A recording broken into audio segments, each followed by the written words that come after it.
আমাদের স্কুল জীবনে আমাদের একটা ইভালুয়েশন থাকতো 6 মাস পর, 4 মাস পর, 1 বছর পর।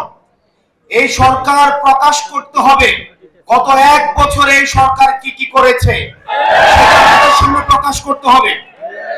2 নম্বর বিষয় হচ্ছে পরবর্তীতে যতদিন থাকে সরকারের কি কি পরিকল্পনা রয়েছে, বিশেষ করে 3টা বিষয়ে। 1 মিডিয়া, 2 অ্যাডমিনিস্ট্রেশন এবং 3 মিলিটারি। এই 3টা বিষয়ে সরকারের কি ধরনের ব্যবস্থা রয়েছে, কি ধরনের পরিকল্পনা রয়েছে, সেগুলো আমাদের সামনে প্রকাশ করতে হবে। আপনারা যদি দেখেন মিডিয়ার যে বর্তমান বাস্তবতা, মানে পৃথিবীতে আর কোথাও এই ধরনের মিডিয়া আছে কিনা এই বিষয়টি প্রশ্নবিদ্ধ। মিডিয়ার কাজ হচ্ছে নিজে গিয়ে ইনভেস্টিগেট করে সংবাদ সংগ্রহ করা।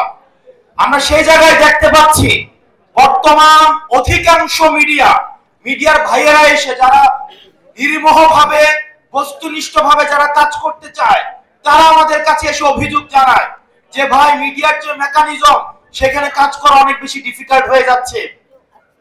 ক্যান্টনমেন্ট থেকে, ডিজিএফআই থেকে নিউজ লিখে মিডিয়াতে দেয় এবং সেইটা মিডিয়া ছাপায়।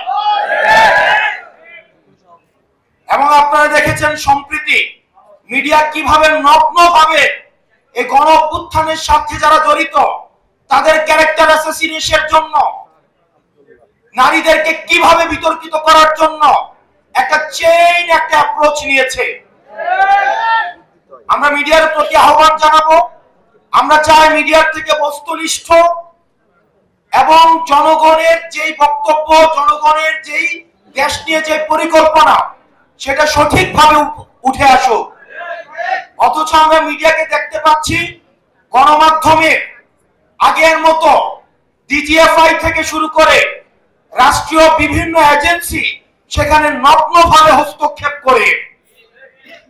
কিছুদিন আগে চ্যানেল 1, ডিবিসি, আমরা দেখেছি অভ্যুত্থানের সময় আমাদের ব্যক্তিগত অভিজ্ঞতা, অভ্যুত্থানের সময় যখন আমাদেরকে বন্দী করেছে, ডিজিএফআই যখন উঠিয়ে নিয়ে গিয়েছে, আমরা দেখেছি আমাদেরকে বসিয়ে রেখে ডিবিসি কে ফোন দেওয়া হতো, এই হেডলাইন চেঞ্জ করেন, এই নিউজ চেঞ্জ করেন।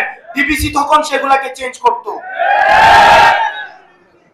আমরা দেখতে পাচ্ছি আগের মতো করে একই ধরনের মিডিয়া এখন তার চরিত্র আবার আগের মতো হয়ে গিয়েছে।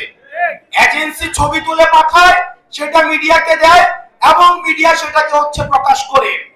মিডিয়া এখন আর গণমানুষের নাই, সেটা এখন এজেন্সির মুখপাত্র হিসেবে কাজ করছে। প্রিয় মিডিয়ার ভাই বন্ধুরা যারা আছেন, আমরা আপনাদের কাছে বিনীতভাবে অনুরোধ করব, আমরা চাই না মিডিয়াকে আর কেউ নিয়ন্ত্রণ করুক।